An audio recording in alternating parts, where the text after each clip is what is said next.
Great. Can I get a motion to approve the agenda as written?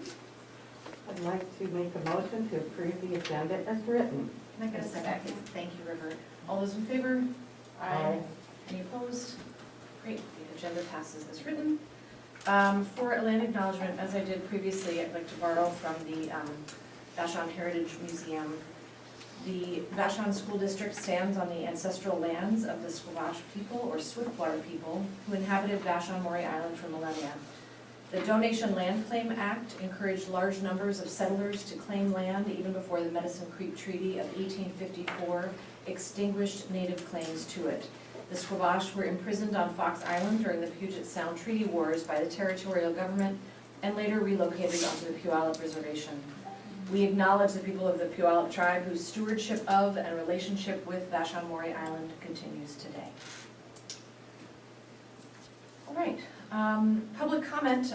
As of a minute ago, we didn't have anybody signed up for public comment. Is there anybody here that would like to make a comment? Can I proceed, Julie? There was a follow-up to an email sent to us asking us to read it into public record.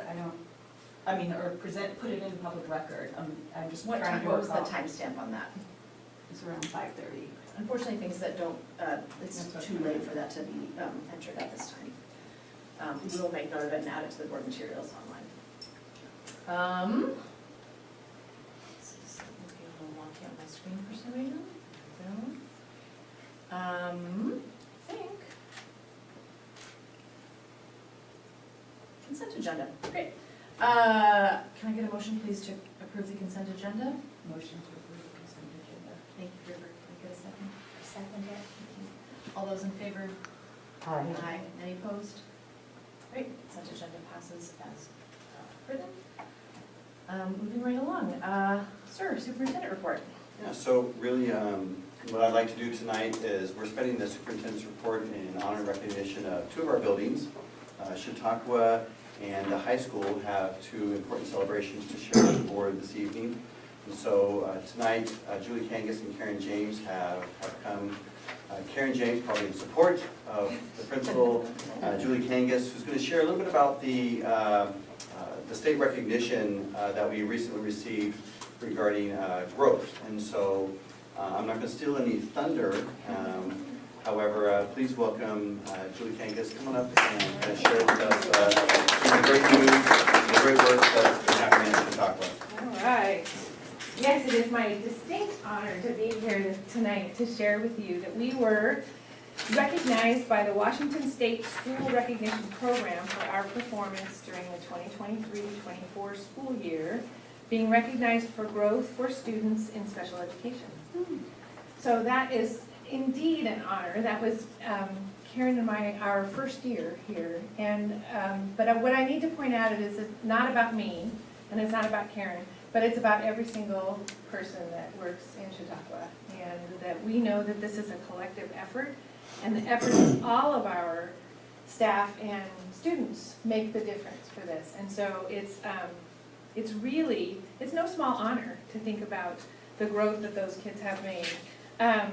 It's really a testament to the inclusive practices that we've been doing. Our district has really been focused on inclusive practices over the last several years, which means teachers in the classroom are really trying to find the barriers for student learning and dissolve those barriers in a variety of manners. And that we try to get our special education students into the classroom as much as possible. And so that takes the work of the classroom teachers, their case managers, our special education staff, their para-educators that help support them, the office staff, our social worker, our student support specialists, all of us that work together, they're specialists. It's an amazing team that we have, and it is definitely a team effort. The measures that they look at for deciding that, so we were we were a group of 16% of schools in the whole state of Washington that were recognized in this particular area. There are 3 areas that you can be recognized in for this award. It's growth, achievement, and, I was going to forget the last one. Closing the gap. And so we were recognized for growth. And they look at 3 measures for that. They look at ELA achievement and math achievement on the SBA. They look at this, the growth percentiles for that as well, ELA and math, and they look at attendance. So those 3 measures, and we were showing growth over 10%. So that's a significant amount in a year. And so one of the things that I know we've talked to the board about before is our particular focus on attendance. And that's one of the things that Karen and her team have really brought, is trying to increase the attendance of all of our students. And this is one of the ways that we see the results of that. So I'm incredibly proud.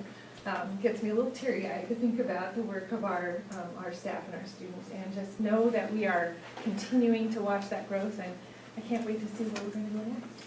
So thank you so much. Congratulations. Thank you. Julie, I hate to keep you on the hook, but are there any questions for Julie or Karen? I just want to make sure that. Absolutely. Yeah, I thought there might be. I just, 10% is remarkable in 1 year. That's, I mean, I just want to share applauding all of the staff in that effort. It's fantastic. Thank you. Thank you. Yeah. Thank you. And next up, we invited John Erickson to the meeting this evening to talk about the accreditation process. And just in brief, this happens every 6 years. But again, I'll let kind of Mr. Erickson take the lead on this and kind of share what the experience has been like and what you accomplished. Thank you, Superintendent Sheehy, board members, student representatives, community members, and staff. I'm holding in my hand right here a letter from the VISD, that's the Association of Educational Service Districts, and I'd like to read to you some selected verbatim from this letter to highlight the accomplishment that we're here to mark. They are pleased to inform us that Vashon Island High School has been officially approved for accreditation for a 6-year period contingent upon a satisfactory 3rd-year progress report expiring in the spring of 2023. We received a commendation that included the Vashon Island Promise, 9th grade student-led conferences, and the impact of our focus on educational equity. It's clear that parents vote with their feet and are bringing their students to Vashon Island High School. We also received a recommendation that they're expecting to report out on for the 3-year review that I hope to complete, which was to continue to use systems such as the master schedule to provide opportunities in an equitable and inclusive way, especially in light of current budget realities. And we were commended for earning this accreditation status. I had only participated in an initial accreditation process when I was a high school dean of students and English teacher at Auburn Riverside High School. And that was the first time they had ever earned the accreditation status. And I was reminded of a few things about accreditation. It's actually not a required component of successfully running a high school in Washington State. In fact, the State Board of Education, to underscore that point, doesn't keep official lists as far as I can tell, so that one could search and find that out. Rather, it's a process that's focused on the continual improvement that schools are all engaged in, or at least schools of our ilk are engaged in. And for me, as the building leader, it really was just an opportunity to, as students might say, flex on, or as I like to say, humble brag about the absolutely incredible work that our teachers especially are doing day in and day out in the classrooms.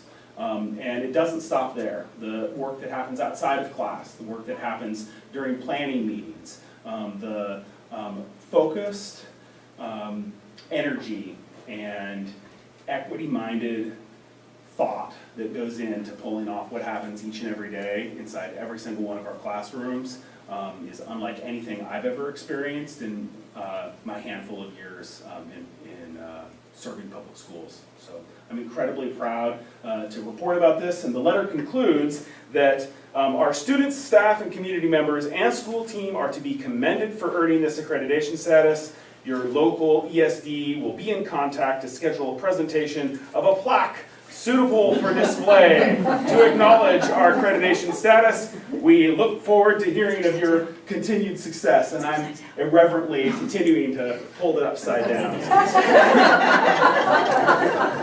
So there it is. This, if you've been into the Vashon Island High School main office, you've probably walked by this lots of times and never even noticed it's there. And because of the work that our staff have done and that's been daylighted through this process, we're going to get to change the date on this and continue to humble brag all the day long. So thank you. Thanks, John. Congratulations. Maybe in a moment, but could I invite Julie and Karen and John back up here on the board so we can take a board picture tonight and then put this on our Facebook post and send it on our parent square? Can we get our, Yes, and the board, when I say the board, I mean that.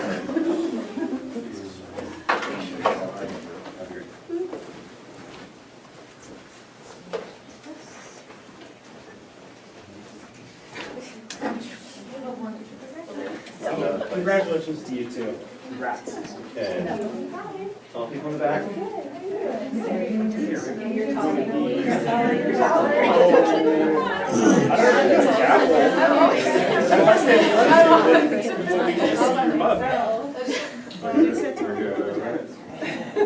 Ready, one, Is the plaque up? 2, 3. Oh yeah, where's the plaque? There's a plaque, John. Wait, everybody, there's a plaque! It's an artifact.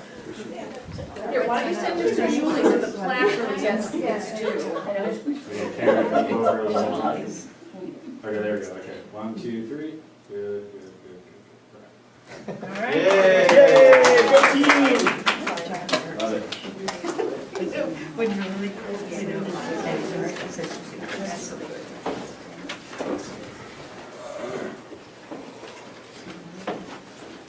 you.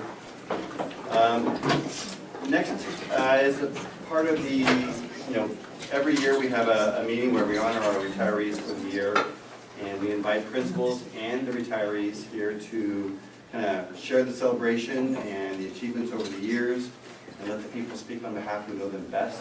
And so, as retirees this year, you can see we have Deb Franson, Kent Chapelka, Nan Hammett, Tanya Bush. I will say, Kent Chapelka says he's maybe not retiring because he might be, he's around a lot.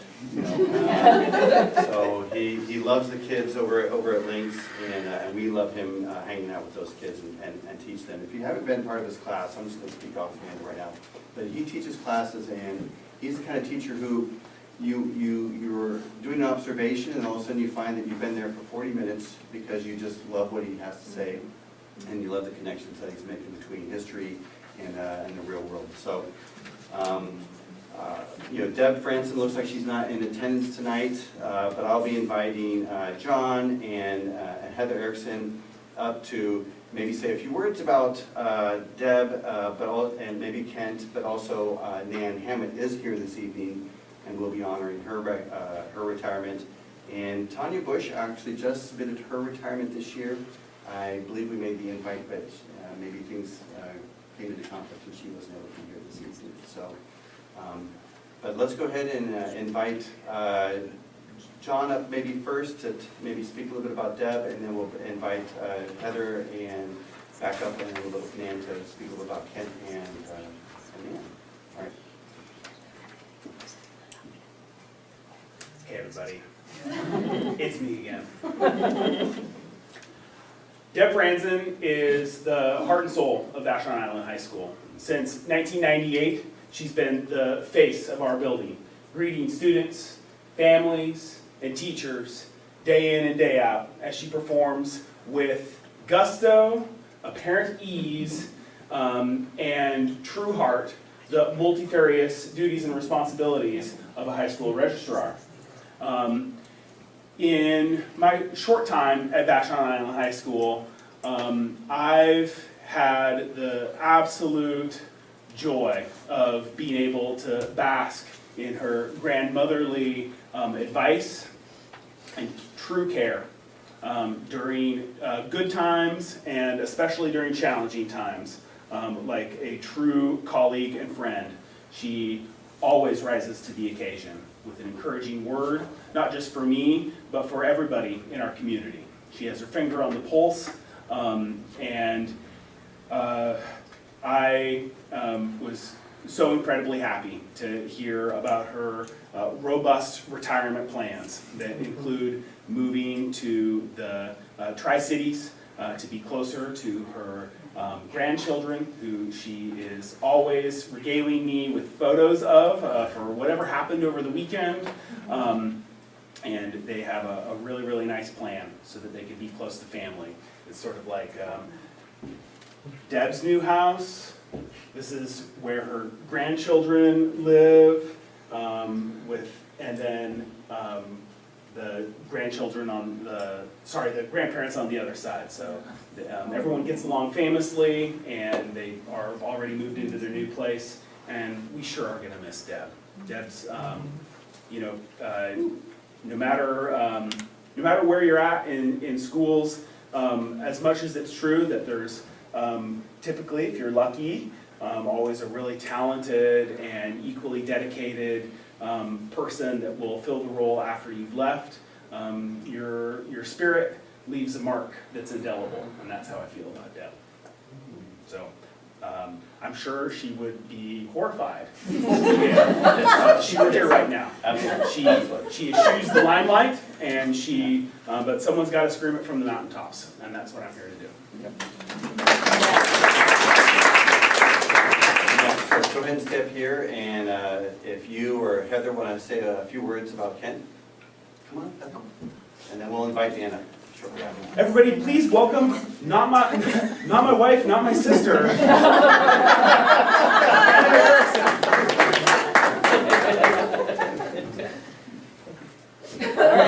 It's also not her twin, which was really confusing to me for a long time. That's good.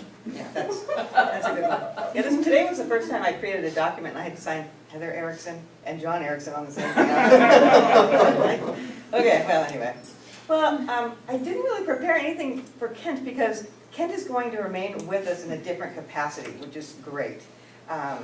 So Kent will be leaving his teaching position, but he'll be coming back as a contract tutor to join us. And so he'll be around, and his history seminar is fabulous, and he has a little cubby that's cubicle area that was right behind my desk for years, and I would just listen to him tutor the students there, and I would learn so much. And he'd have soundtracks and movie clips, and I would, it was just incredible. He's an incredible resource for us. Okay, so Kent, the depth of the way that Mr. Chewbacca approaches instruction, I think, is noteworthy and something that ought to be mentioned and bears mentioning. The last time I had the pleasure of being in his classroom, he was exposing students to a very important part of history, and that was happening through a partnership with the Washington State Holocaust Museum, and they have a traveling trunk of artifacts and items from that period of time. And it's not just books and literature, but shoes and Stars of David. And I was able to bear witness and watch as students, many of them for the first time, really encountered these tangible and these physical items and asked the most in-depth and thoughtful questions as they began to peel back the layers of their understanding. And so those moments happen over and over and over again across all of our classrooms, but especially in the spaces that Kent facilitates. And so really happy to hear that it won't be the last that we hear of him. I just will add one thing. Being in alternative learning, our students don't always have an opportunity to be in a classroom setting with other students. And so Kent brings that opportunity for our students, and his seminar is always very well attended. So it's a nice time when students can actually come together as a group in our buildings. So I just want to add that. I'm glad that will continue. Absolutely. Want to invite Anna? Dan, would you like to come up? Yeah, I thought I got to sit. well, Well, speaking of Student Link, will the, will anyone who's earned a Doors of Opportunity recognition please raise their hand? Okay, I'm gonna start so you don't steal all Come my on down, come on down. Go on up, man. Yay!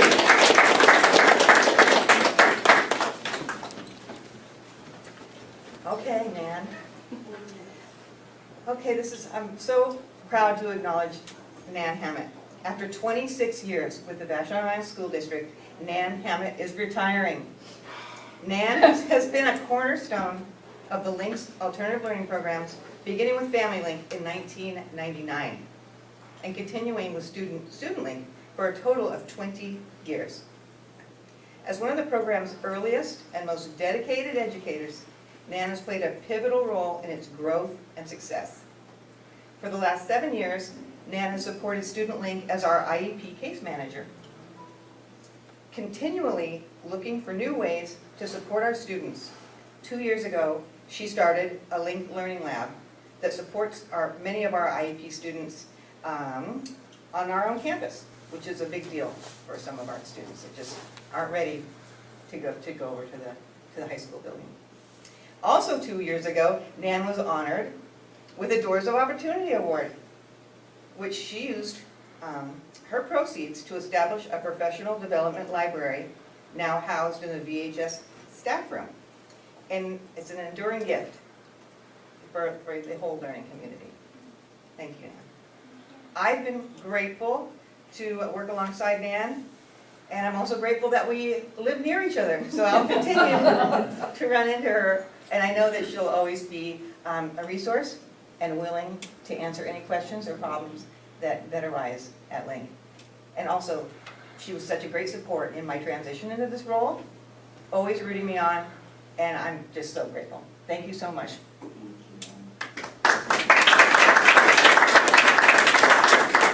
I just need to add, I promise briefly, that there are a few people that I would consider the kind of close confidant, mentor, friend, teacher, and chum that I would you, Nan.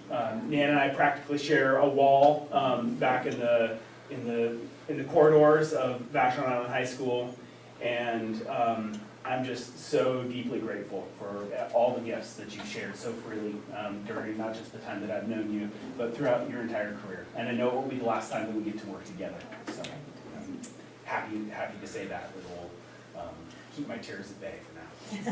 So proud of you, and so happy and proud to call you my colleague. Thank you. Anything you want to say? Oh my God. I know. I didn't plan that. You don't have to, there's no obligation. Well, I just really want to thank everyone. I mean, it is pretty remarkable when Heather and I were she wanted to kind of understand the history, and so I was like looking back at dates because I couldn't really remember all the specifics, and to be in the district in so many different roles over a period of 26 years is really pretty amazing, and what an incredible opportunity. And Martha, you've been in the district for quite an extended period of time, and so you get to see the evolution of these programs. You know, Family Link and Student Link were tiny when I started. We were stuck in the same room with a divider.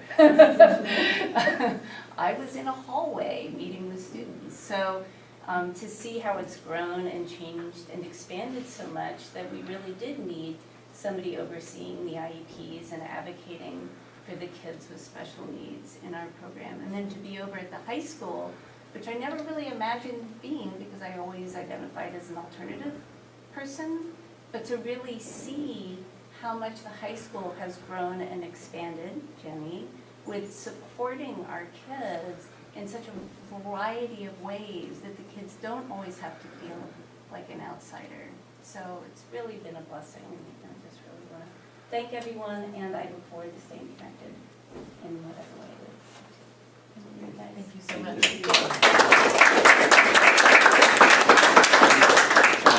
We have one more person, Tanya Bush. I didn't get a chance to invite Stephanie Acevedo here this evening. This was a later invite. Thank you. Many of you may not know Tanya, but she's one of the people who quietly and with great diligence, care, and elbow grease helps make our school a place where our children can come and safely learn. She's positive, she's selfless, she's an incredibly hard worker, and as someone who often finds myself wandering about school after most people have left, you start to get to know our custodial staff. And she has the best sense of humor. She's got wonderful plans for her retirement. She's incredibly well-traveled and has stories as long as you have time to listen to them about the amazing and wonderful adventures that she's taken over the course of her life thus far. And I know that travel is going to be a big focus for her as she looks forward to the next chapter of her time. And so we're incredibly indebted to Tanya for everything that she has brought. And I'm incredibly proud and happy to be able to recognize the gifts that she's given us with all that elbow grease, all that stick-to-itiveness, and all that great communication too, because the things that happen after school are what get our building ready for the next day. And even more so than those plaques, those things can go unnoticed. And so once again, I'm proud to scream that here from the mountaintop of our board meeting that she deserves our gratitude and every recognition. Thank you, Tanya. Quickly, before we get to the student part of the session and some other exciting news, if you didn't know this, graduation is just around the corner. Senior breakfast will be tomorrow morning. Senior stroll will be tomorrow at 11 o'clock, where we get to high-five all the seniors in their regalia as they walk down with Mr. Erickson and everybody else leading them.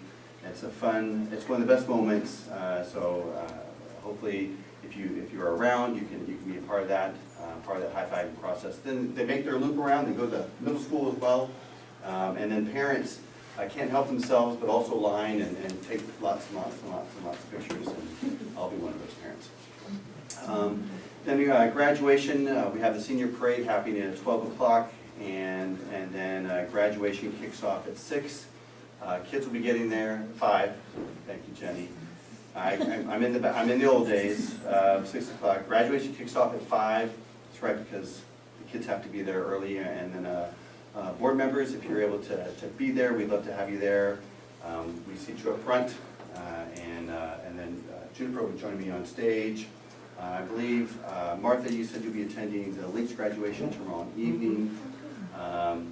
And I would like to be at the Links it's one of the best graduation events ever. I have family coming in, and I know that I probably won't be able to pull away, but it is a wonderful event. How many graduates do we have? 16. 16. Wow.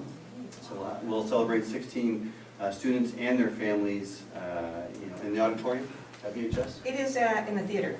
It's going to be a theater, yeah, exactly. So the theater at VHS. Sweet 16. The kids go off to grad night, and then they come back to the O space at 3:30. That's what they tell us. Then we'll be picking up our kids at 3:30. Yeah. Yeah. Yep. And no kids are allowed to drive, right? So it's all family or parents picking them up at 3:30 from the O space Sunday morning. And then if you're at the Who drew the short card at your house? if you're at the McSheedy house, that'll be me. And then we'll have brunch, and then a lot of family will leave. It's one of the largest events on the island. In fact, Danny Rock used to say it's the largest event on the island in terms of the number of people on the island at once. And if it's any testament, here at Thriftway today, I took some time away today to try to prepare for family coming in. There are no more potato chips on the shelves. People buying, snacks and everything for all the families that are coming in. It's a big deal, and it's a wonderful, wonderful thing that happens. It's magical each and every time. Seeing families with their kids and their graduates, it just doesn't get any better than this. And so it is what we're all about. Interestingly enough, it's a pre-K-12 effort. And we do like to point that out. And then after that, Believe it or not, we still have 6 more days of school. We'll have Juneteenth, the following day, that'll be a holiday on the Thursday, but we'll still come back for Friday and then Monday and Tuesday, the 24th being the last day of school, will be a half day. It is where we do our end of year luncheon with the staff. All of you are welcome to come. And then we also, that's where we celebrate the Doors of Opportunity winner. And so that's a fun day. I can share more kind of the times on that. PTO, actually DSF presents that award. We'll be recognizing Years of Service Awards also at that end of year staff meeting. The kitchen folks cater a great end of year staff luncheon. It's amazing, and so Sierra and Eileen and the folks over there, Jen, have their menu already set and ready to go. But we'll wave goodbye to kids, on that Tuesday. It is more of a, when we have snow days or, kind of weather days, they are a little bit light, more lightly attended. But nonetheless, we still play the songs at the end of the day, and the ones I'm probably talking about. So, but all the teachers here at Chautauqua and McMurray, they go out on the curb and wave goodbye to the kids. Do they do that at high school too? Do we wave goodbye to the children All on the the last staff day? go out. I haven't been there, so I don't want to speak. So, but here's the middle school and because they don't drive, they have to go home on those buses. The staff typically go out and wave goodbye to the kids, and we hope the kids don't do things, in the windows. They haven't yet so far. Giving them ideas. Exactly, right. And then the staff go to their year-end parties and celebrations with, at their kind of respective places, and it's a wonderful moment. It's this big exhale that you wonder kind of like how you did it. Kind of when you get to the end, it's like, oh my gosh, I can't believe all that just happened. And then believe it or not, it all starts up again in August. But that's when people become seniors, and you look forward to the next events and a wonderful new year too. But we're going to spend every moment we can, in honor of our graduates this year and the staff that have brought them to that moment in both places, whether it's ALE or whether it's in the stadium or both. Because if you don't know this, our league students, a lot of them will walk with our grads as well, with our students in the building. So that's kind of it for events, and I just want to share a big appreciation for our leadership team that came in tonight. Julie and Karen, I know they took off a little early, and John, appreciate you stepping in some places where you probably didn't know you were going to. I was going to ask you to step in tonight, so I appreciate you. And Heather, thank you so much. Dan, we're going to miss you, but I understand you're going to be around. Yeah, I'll see you in the neighborhood as well. That's right. That's right. Well, for a little while. Thank you very much. Did you have anything from the national or news update? I've been doing that during this section. It's later. It's later? It's later. No, I thought it was in the superintendent's report. No. My bad. We'll- Sorry. Carry on. Sorry. No, we'll kick it off later. Great. Thanks. I see it. There it is. We'll turn it over to our student board representatives. So as many know, I'm Hazel. It's seniors' last day today, very bittersweet. They did the paper throw and then count off. A few tears were shed. There's gonna be a field day on the 23rd, which is the first time in my time here that we've done that. Which I'm really excited about. I'm trying to get people to come. They're like, no, it's field. I'm like, come on, it's gonna be fun. Trust. And then our track season ended. A few of them went to state. Both my friends Emily and Lena Poos, which you might remember from, she won state wrestling. She placed a bunch at track. It's kind of, she's medaled up, but yeah, my friends Colton and Savvy, they placed 4th in tennis for state, which is really awesome. Our soccer team, which I'm on, we made it pretty far. We had a really unfortunate loss to a bicycle kick in the 3rd round, which was really crazy to see. Sadly, the Powder Puff game got canceled. And today was really sad to see all the senior friends leave, but I think they're pretty excited to get out of there too. I'm excited for the last day of school. I have a disc golf battle with my friends at the skate park. And then we got our new board member, Yeah. Liz Cora. I'm Henry Hughes. I'm a sophomore, and yeah, I'm a new member here, and I'm excited to see meet people and be part of this for the next 2 years. So, yeah. Welcome. Glad to have you. Nice job, So, Henry. so, we put out an application to all the students at the high school, except for the seniors, obviously. And we had 10 applicants, put their names forward to be the next student board representative. And they were asked questions about what kind of change they wanted to see, kind of what perspective they could bring. And then out of 10 applicants, we invited 3 to interview with the current student board representatives, and Cora Murphy was there as well, and 2 of our student advisory board representatives, Alara Demir and Calliope.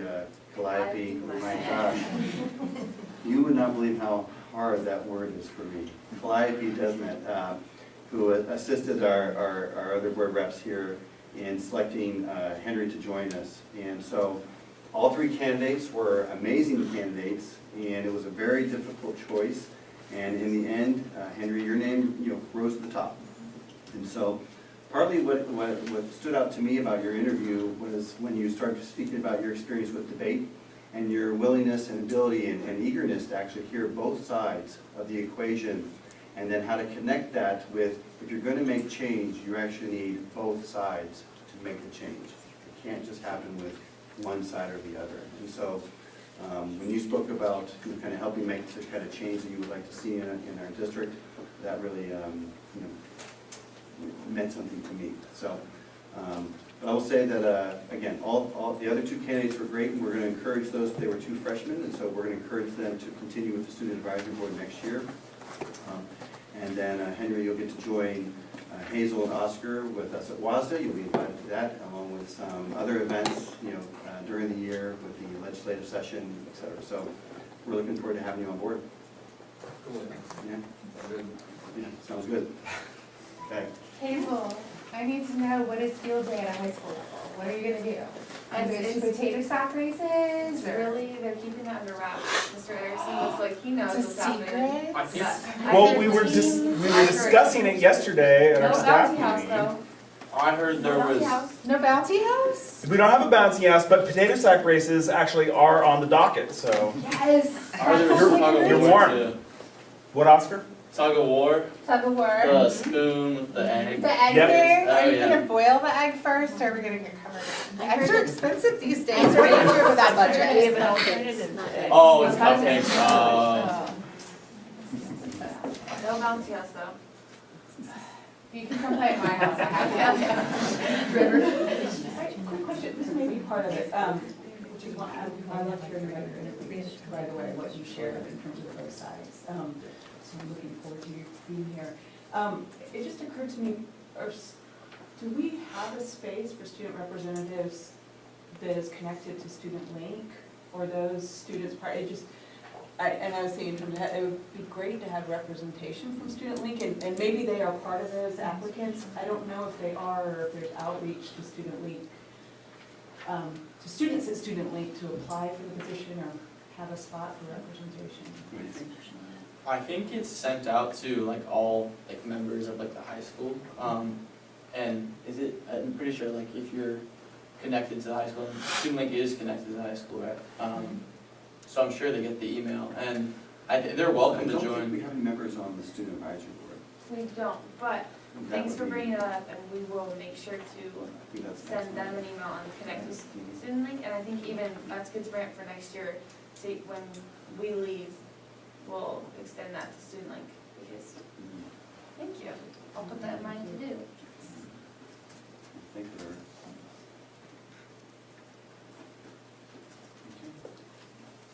Is that it for now? All right. Then, so this is a new one for me in this position. We're gonna open this up for our 2025-26 budget hearing. I'm going to re-gavel the meeting. Yeah, just call the hearing to order. I'm gonna call the hearing to order, and it's 6:45 on June 12th, and this is the budget hearing, which is now open. At this time, I'd like to know if anyone has any public comment about the budget. Hearing no comments voiced, I'm going to close the budget hearing meeting at 6:45 on June 12th. Great, let's move on to the decision portion of our meeting. Let's adopt a budget perhaps. The 2025-26 budget adoption resolution 822 for a second read. Dr. Mashivi, Cassie, and Amy, please. So Cassie presented the budget workbook last board meeting that contained resolution 822.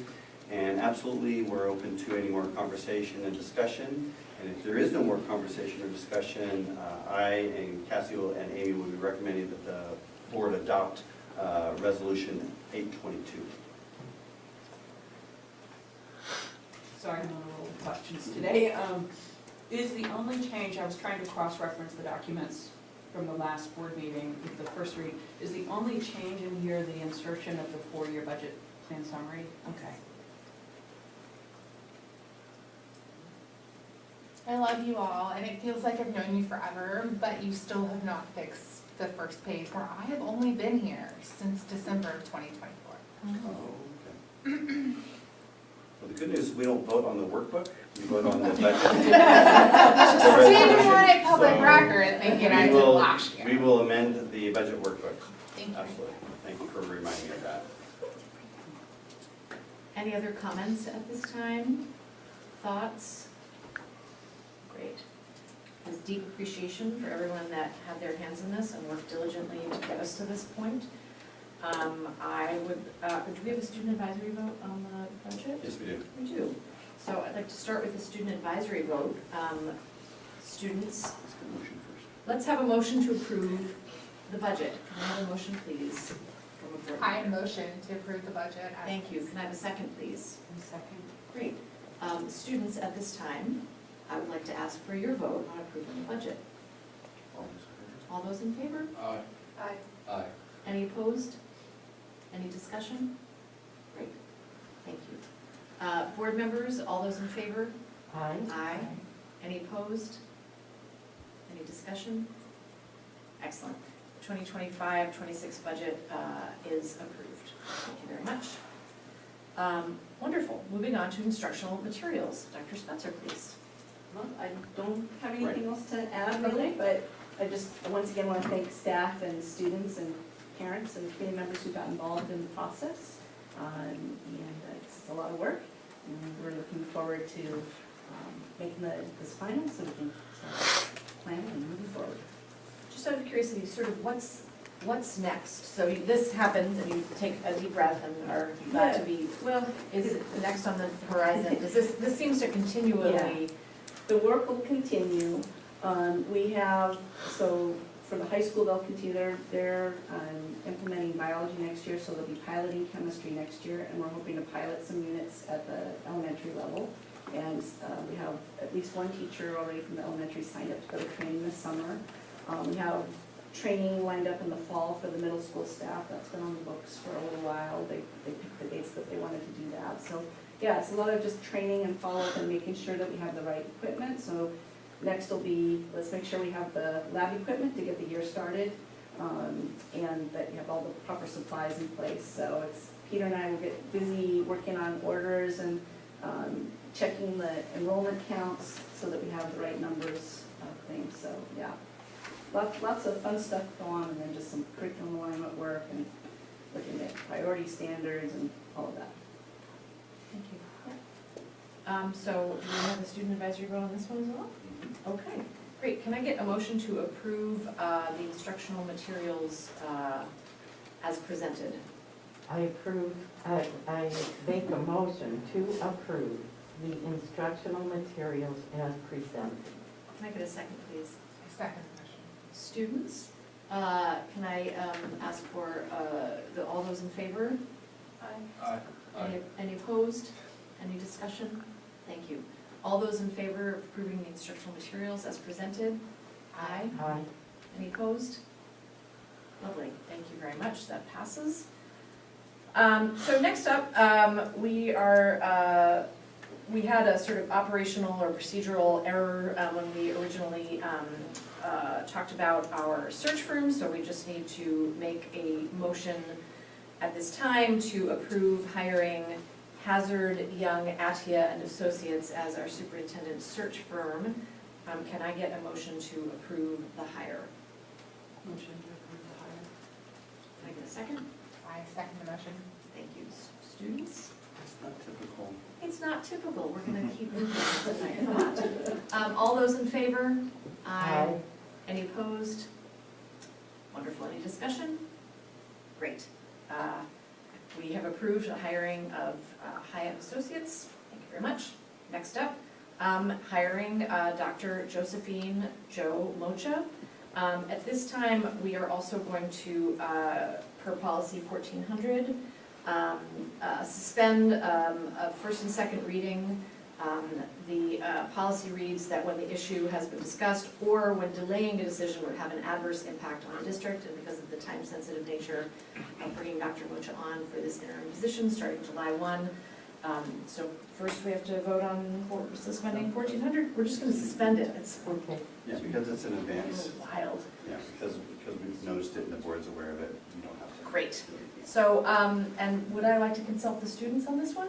It's not typical. Not typical. I have a question. Yes, Oscar? Does, Dr. Josephine, does she, can she like reapply even after the first year? Outstanding question. She is more than welcome to do so. It is our understanding at this time that that is not something she plans to do. Gotcha. She is effectively pushing out her retirement, which has been long planned for, by 1 year. So she'll be done with her post at South Whidbey at the end of June and jump right in here on July 1 and have another year of service this time on Vashon. And so it is our understanding at this time that she is not inclined to apply for the job full-time. Something could change. She could fall in love with us. Yeah, we're pretty sweet. Yeah. We are pretty sweet. I agree. Thank you for the question. It's a great question. Is that actually what you're queuing up? You're like, so she's not applying. Not me. Excellent question, and I always appreciate when you ask questions. So at this time, I'd like to ask for a motion to approve the contract for interim superintendent Josephine Mocha. Can I get a motion to approve? I motion to approve the contract for Dr. Moshe. Can I get a second, please? Thank you. All those in favor? Aye. Any opposed? Outstanding. Let's sign that contract. And finally, a resolution 824. We need to designate a new board secretary, which will be, in fact, Dr. Mocha, and her role as superintendent. She will fulfill that job. So we need to, can I get a motion to approve resolution, again, suspending a second read, or first and second read, a motion to approve 824 to appoint Dr. Mocha board secretary for the Vashon Mountain School Board. I move to approve resolution 824. Thank you. Can I get a second? Thank you, River. All those in favor? Aye. Any opposed? Fantastic. All right. Just want to make note that it's 6:53, once again, crushing our time management here. I'd like to invite John Stanton to come talk about policy 2022 for a first read. Okay. So, this document that you have in your packet is my suggested changes to policy 2022, which is sort of a first document that sort of describes what the duty of the superintendent and the folks that he designates in terms of creating the sort of online and digital life of the school. It's not so much about the education in the classroom part, though it does touch on that, but it's sort of an empowering document in a sense. It's also sort of a thermometer, if that's the right term, of where the culture is at any given moment. So the last time that we looked at this document was 2017. which is pre-pandemic, which is pre-one-to-one. So it's been a while, and we do this periodically, probably a lot of school districts, every 3 or 4 years, you sort of look at these documents and see if they're still relevant. And if they're not, you try to bring them into the moment, and then they start to move into irrelevancy again pretty rapidly. But anyway, so I guess I wanted to say a few things about this and then take your questions. I put a couple things in here, and first I should say that this is really based on the VISD model policy. So there's an organization in the state of Washington that creates template policies for school districts, and that's oftentimes where we start when we're going to go and change something or look for reference or something. So it's not completely coming out of nowhere. So this is the first time that any of our technology documents have even said the word artificial intelligence. And it doesn't say a lot about it, it just merely sort of references the fact that this is a new technology, it exists. And what it does is it lays the groundwork for something that's going to come later, which is our actual implementation of how we're going to use AI in the school district, right? So whether or not you guys are encountering it in your classrooms or not, I suspect it's kind of in the early stages, and probably your different teachers have different approaches, and some are more or less comfortable with that. So this is the first step in acknowledging that this is a new part of the world, and that we're going to start thinking about that next. The other thing that I want to say is we kind of cleaned this 2017 document up. So we took some language out because we thought it was just sort of reiterating what was already being said in another paragraph, and maybe not saying it in a really obvious way. So we sort of changed the bullet points, and we're just going, we're doing this, we're doing this, we're doing this. So hopefully it's an easier document to read than it used to be. And then finally, if you look under the section Internet Safety, you'll see that there's a little more language there about what we're concerned about right now. So right now, we think a lot about data protection. We're thinking about how to keep student data safe and staff data safe. And that's new language. So that's a big part of what we do at the district these days. We're also concerned about your privacy. So every time that we enter into agreement with a curriculum that's inevitably going online, we're asking them how they're using your data, how will they promise to destroy your data when we direct them to do so, and we're putting a bunch of legal parameters around what's acceptable use for that data. And so that's a new thing that wouldn't have been in the 2017 document. Just weren't thinking about student data protection agreements back then. And you'll also note that there's new language about trying to address concerns raised by students and staff. So the original document is not really clear that part of what we do is respond to the concerns that are coming from students and staff members. So one of the things I did very early this year is I met with a group of teachers in high school who were concerned about the way our content filter was working. And the question for us was, is this content filter really representing the values in our school district, or are we actually getting some byproduct from maybe more conservative school districts in this country, or maybe out of this country? And so are we really having does this really represent the kind of thing we want to do? And so I tried to address that, and I tried to discuss how our content filter does what it does, and try to be responsive and informative to them. So that's kind of what, that would be an example of what that language is saying. And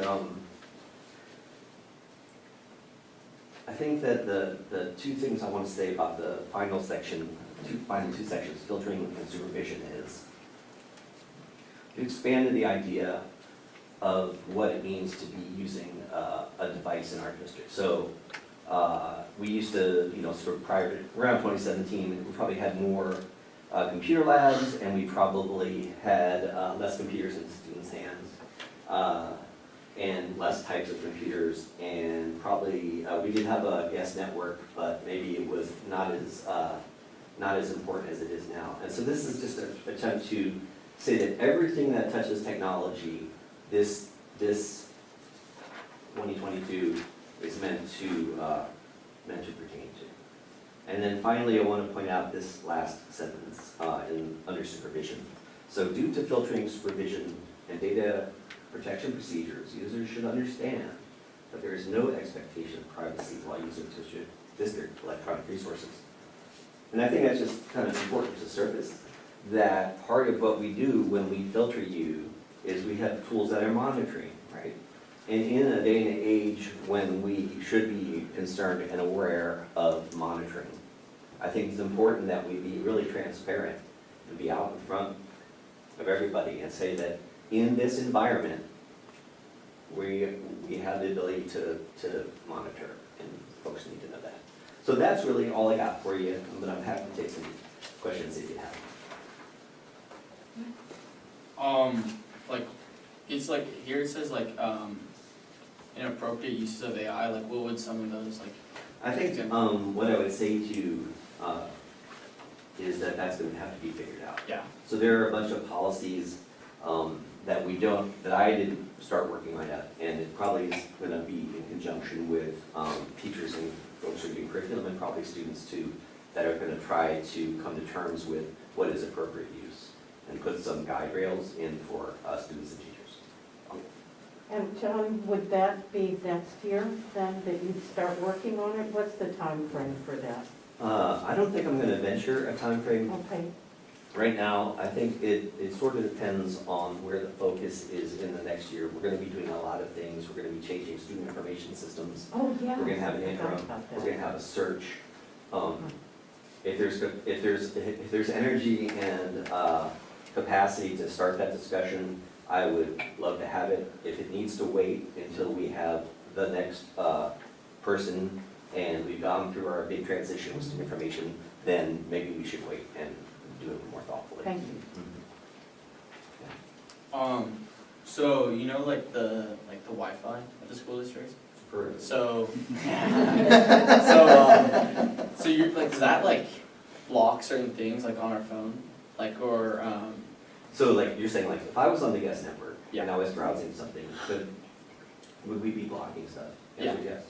how about if you're not, like, 'cause even when I'm not connected, like my cellular like network, it like doesn't really connect to my phone, and it kind of like forces me to like use the Wi-Fi as like my only option. Like, is it like, what's behind that? Is that like the school or?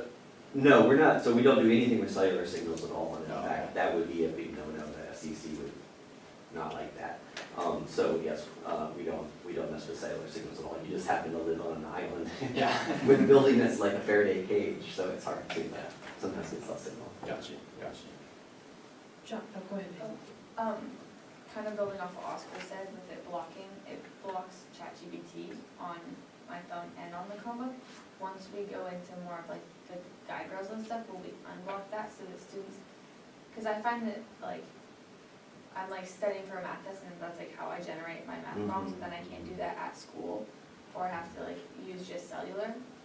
Right, I mean, that's my expectation, is that we would make decisions like that, right? So like, we're gonna have to acknowledge, AI is what you're gonna live with for the next generation, and it's gonna do stuff we can't even imagine right now, right? And so, yeah, that has to be described, and then it has to be permitted, and then, people are gonna have to come to terms with questions like, well, can you have a homework assignment that says, give me, 3 pages on the Great Gatsby, or like, is that just completely out the window, like, do we, so all those things are kind of future, but you're right, that's when they will happen, yeah. So is AI then blocked, ChatGPT is blocked?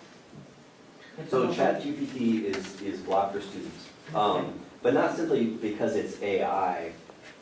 The reason we block ChatGPT is they don't have they won't sign an agreement with us that says they won't take the input that students put in there and use it to train their language models. Oh, I see. And so, for example, what we don't want students or staff doing is like putting a bunch of, sensitive information that could be identifying and then use it to train something that we have no control over. We can't go to them and say, blow all that data away, that's our student body, So, to the extent that we use AI, and we do have some tools that use it, those companies have all signed data agreements that say they are not training their models on our students'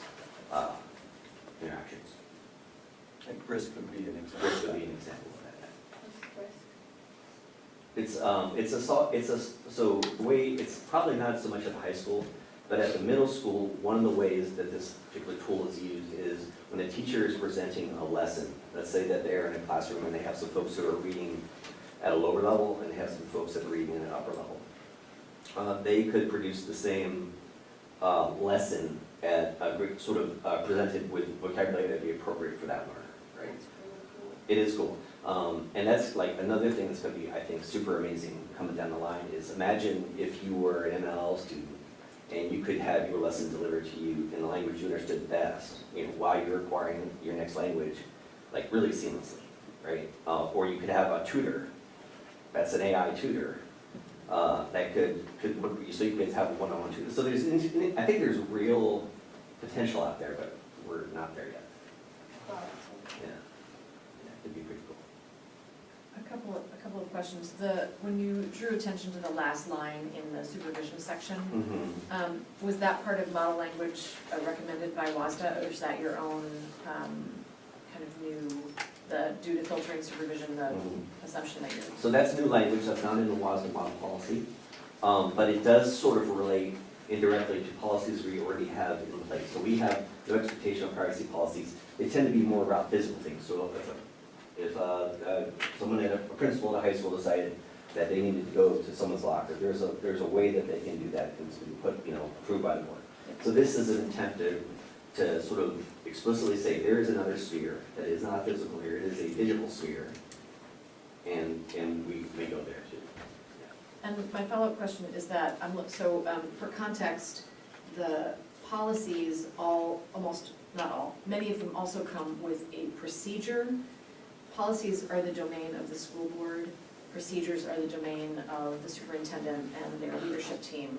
So there is a 2022P, meaning procedure document, that still is an artifact from 2017, and I'm wondering when we can look forward to seeing that, because that's much more detailed. It's in the nitty-gritty. Yeah, and I'm curious I would love to, while it's not our job to approve or not, I would really love to see that language as soon as that's updated, if you wouldn't mind. For sure, bringing that's that what to we're us. working on right now. Outstanding. That's the document that we're meeting out this week. Okay. Yeah, and so that will have much more detail about it, and then, the next level in from that is sort of departmental procedure, right? So, which people don't typically care about, but that would be sort of keying off first this 2022, the 2022P, and then suddenly it's like into how did you make a policy? Yeah. Any other, River? All of the changes, I really appreciate the one thing I chafe with is just actually the opening paragraph, that sentence that you struck. I just look at it in terms of contextualizing the document about technology. It has the word safe in there at the outset, and proficient, and by having the tech component in there, to me, it holds the document. And I know y'all said you took it from WASDA, but I guess I'm wondering why strike that? So if we struck something, usually it's because I felt like it was being said in a different way or was being said twice. But the purpose of bringing this to the board is for you all to look at it, and if you feel strongly that, that's the sentence that makes this document make sense to me, then you should say, not that, we won't strike that. River, you'll effectively see the same thing on page 2. Yeah, I noticed that. It's just more that this is the opening paragraph that contextualizes the whole, and I think in terms of parents, one of the biggest concerns I hear is about safety, For sure. right? And so for me, it just says at the outset that when we're talking about students being globally aware, et cetera, that we're acknowledging that technology is a key component in achieving all this. So I did see the repetition, I liked that at the outset it set the stage. Right. Anyone else, any comments or questions for John this time? Thank you so much for Yeah. the thoughtfulness on this. All right. Okay, now's national policy updates. My apologies again from earlier. So the most significant thing that stood out to me, I didn't get to see Rachel's webinar, but I've been keying into some potential reductions of federal funds. Again, these are kind of being pointed to as what ifs, but essentially the state and what Rachel, the Office of Superintendent of Public Instruction, has provided us is a kind of a heat map of all the districts. And there's a table that follows that of kind of where our federal funding lies, which is Title I special education primarily, and then what would happen if the kind of if in 26-27 we saw these kinds of reductions. They're still not anticipated for next year, but they are projecting out, and so business officers and superintendents have been receiving this information and trying to kind of wonder how that's going to show up in their budget planning or not. And so, again, we are about 4.4%, of our funding comes from federal dollars. And, these are all suppositions still, so it is difficult to do any kind of real, kind of hardcore, stake in the ground planning. So that's kind of my takeaway is that, the conversation has changed from these will never be cut to we don't know now. So that's kind of my big takeaway is that we moved into that's not ever going to happen to we don't know. And then I think they're doing their best to try to provide maybe a worst, I don't want to say worst case scenario, but they're trying to provide a scenario so that districts can have an idea and have the data in front of them. I think we've always had that data, it's just a matter of really kind of applying it. But if you go to, Peter, if you want to go to statewide resources, and there's a federal funding heat map there, link. The middle, no, where it says federal funding heat map, there you go. Just a bit down. And if you keep going down, it takes a while for it to load. It usually pops in there after some time. Mine says it's working, so. Yeah, just one line as well. There you go. So, and that will kind of show you, a little bit, kind of where the districts that are most impacted, the redder you get, the more impacted you are. And then if you click Peter, if you scroll up just a little bit, you'll click it has a scroll up, go up. There you go, there's an Excel link. And I'm not going to ask you to try to navigate an Excel sheet. Essentially, if the board hasn't already, you can find our district, and then you can find kind of where our funds are and how much they are. So essentially, that's kind of our understanding right now. We are not moving away again from our projected budget scenario right now. Obviously, we've adopted that.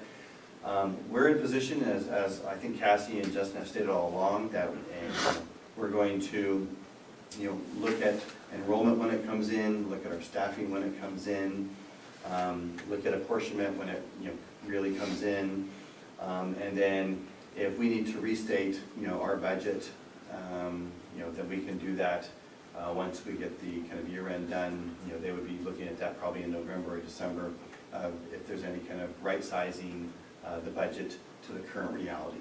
And so we think we're in a good position now. Again, the board has approved a fund balance above and beyond what we normally had, so we do have some ability to turn dials if necessary. But essentially, for me, that was the word on the street, if you were to say, from the federal funds. There really hasn't been any new language. If you go to the other tracking document, Peter, the tracker federal announcements, I didn't notice anything past any current entries into this the last kind of since April. So, did you happen to see the Tuesday? I did attend the briefing, and I encourage people to go to the OSPI website and look at the news releases, which included a recent one. I'll just kind of pull out this one paragraph from the most recent one. while keeping key programs largely intact, such as Title I, support for high poverty districts, and the Individuals with Disabilities Education Act, or IDEA. The president dramatically reduced or completely eliminated several other programs that serve marginalized student populations and support students in their learning and educational success. It is no secret that school privatization efforts start with the elimination of supports for historically underserved students. The president's actions and now his proposed budget reinforce this effort.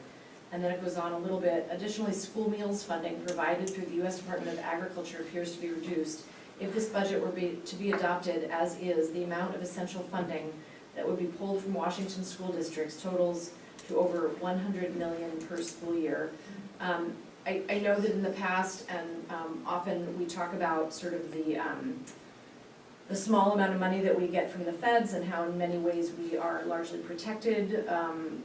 It's not nothing, but we are largely protected. But I do think it's worth naming that our positionality and our privilege, though we may not feel the extreme cuts that other parts of the state that you saw in red will feel, it doesn't mean that those things don't affect us, that when we graduate our students, that they will be going off into a world where perhaps their peers did not receive the education that they also deserve. They did not receive the school meals that they also deserve in order to be fully fed, in order to learn appropriately. That we cannot for one moment believe that just because certain things will not directly affect us, that we are not all going to be affected in our humanity and our availability to deliver services to students to which they are constitutionally and morally deserving of. And so I really urge people to keep an eye on these news releases as they come through. I don't know what it means long term, but I just want to make sure that we never for a minute forget that our privilege does not shield us from the way that this is going to affect us and quite honestly our humanity. That this is, I understand they are scrambling to try and hire back some people from the Department of Education, but this is an abomination, this budget proposal, and please keep an eye on the OSPI website. Thanks. Okay. Okay, and with that, a second opportunity for public comment. Is there anybody here that would like to make public comment at this time? Okay, thank you. Director remarks, board director remarks. Would anyone like to say anything tonight? Thank you for coming. I have something to say. I just wanted to say happy Pride after my just unleashing. I do want to take a moment to acknowledge that June is Pride Month, and on this island, in this district, in our buildings, that we celebrate youth and adults and families that look different in all sorts of configurations and ways of loving and ways of being. And I am looking forward to, as many of you know, the Pull for Pride deadlift competition. If anybody wants to come out to Capitol Hill on Saturday or next Saturday, there's just a lot of joyful events all over the Seattle area, Tacoma, White Center, to celebrate love and to remind ourselves of our own humanity in the midst of some pretty trying times. So happy Pride, everyone. I think you had something to say.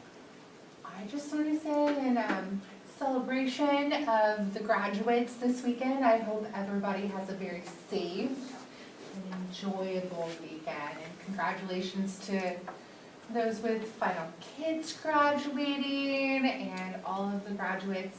And the rest of you, I am sorry there are still 2 weeks. Okay. Yeah. With the graduates, and I just actually wanted to bookend and take us back to the start of the meeting in terms of what Julie and Karen brought to the table and what John brought to the table. That 10% growth to me is just phenomenal in a year, and also the accreditation and all the work that goes into that. It's immense, and so just my gratitude to the leadership and to the staff and the educators. It may not be my place, but I'm going to end with just welcome again to Henry, join the team. We can't wait to see kind of next year's evolution of our student voice in part of this meeting, so congratulations. And thanks for sharing the recognition pride month flag. So I'm glad that got onto the top. I don't know that there were any explicit commitments made tonight. Yeah, we gotta change the budget work. Oh my gosh, once again. It's done. Got it for you. Lovely. We're done. Thank you very much. All right. Appreciate it. And with that, I'm gonna call this meeting to an end at 7:21. Amazing. Good night.